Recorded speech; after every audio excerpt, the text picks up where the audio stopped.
This week is going to be about moving from your informative idea to the outline itself. So the entire week is really structured around this process of moving from what you think you want to talk about in that informative speech up to having some type of rough outline. And so my goal is by the end of this week, you'll have something that you can be working with and practicing with.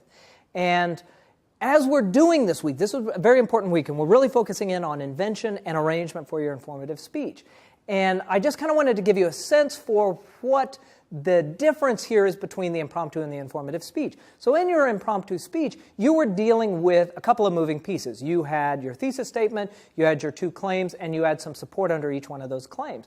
Well, certainly the informative speech is more complex than those impromptu speeches, and especially when you are dealing with providing new information to an audience that doesn't know what you're talking about, you're going to be working in the realm of complex details. And so I think it's useful to think about having sort of three levels of meaning. Now, in the impromptu, you probably had two levels of meaning. You had your claim and your evidence. But in this informative speech, I think it's useful to be thinking about three levels of meaning. So what are these levels of meaning? Well, these are ways that we are going to organize our speech. So just very briefly, I kind of want to talk to what these levels are, how these levels are going to structure our time this week, and how this relates to the evaluation rubric, that feedback form.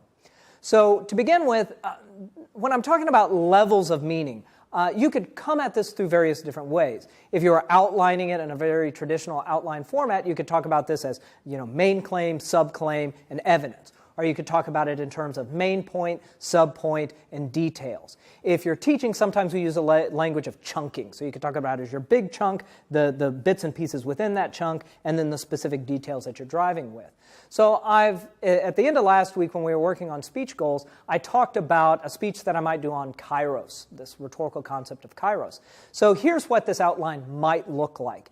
And as you're looking at it, what you can see is there are main points, there are subpoints, and then there are details underneath those points. So these are these three different levels of meaning. And it's a way of thinking through the interrelationship between when you're in the deepest bit of detail and when you're telescoping back out to the sort of the broader points. So this is going to structure at least this week, because in the next lecture what we're going to be working on is really nailing down what those main points are, those big chunks, those ideas that you have to cover in order to be clear for your audience. Then we're going to start thinking about, well, if those are the big chunks, how are we arranging the speech so that those chunks make sense, those main points make sense? And that's bringing us into the level of the subpoint or the subclaim. This will probably cause us to revise a little bit what those main points are. Remember last week we talked about that cyclical model of speech composition. Well, we're in the thick of that now. We're in the process of putting something down on paper, practicing it, and revising it. So we'll start off by sort of trying to figure out what these main points are. Then we're going to start thinking more through arrangement in terms of what these subpoints are. And then finally, at the end of the week, what we're going to do is get into the details, those bits and pieces, that evidence, those examples that you're using to really highlight and clarify what you want to say in that informative speech.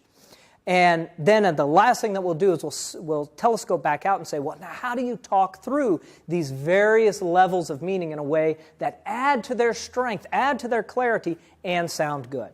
So that's kind of what these levels of meaning are and how we're going to be spending our time. So what does this do for us in terms of the rubric?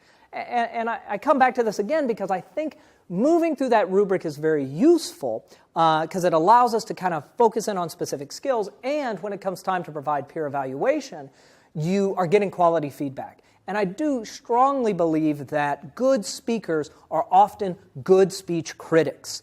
And so you're just expanding your sense of judgment. So how do these levels of meaning map on top of that? How does what we're doing this week map on top of the rubric that we've covered thus far? Well, when we're talking about including appropriate and varied evidence, we're going to be spending time talking about just that. Used evidence to explain the topic clearly and effectively, we're going to be doing that.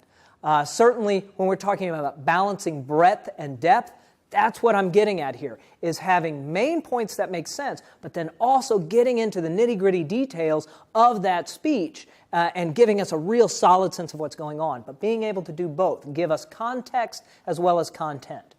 The other issues on that rubric are addressing points that are appropriate for the topic and the audience, This is the realm of invention. Certainly that's one of the things we're going to be concerned with in the next lecture.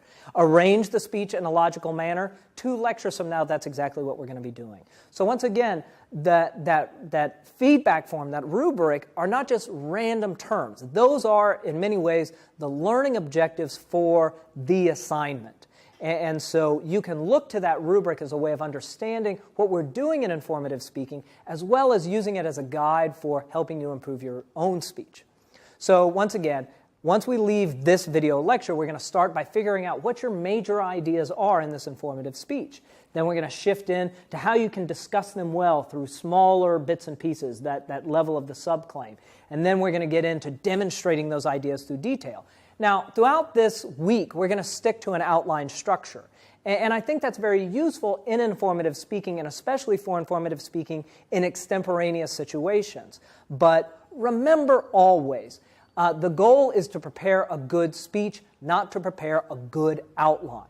And I mean by that outline's a visual artifact. I think there's a lot of benefit to it because it can help us highlight the differences between big ideas and small ideas, but it's visual. It's apprehended by the eye, not by the ear. The goal is to use that outline to be able to put something together that sounds good when you stand up to speak.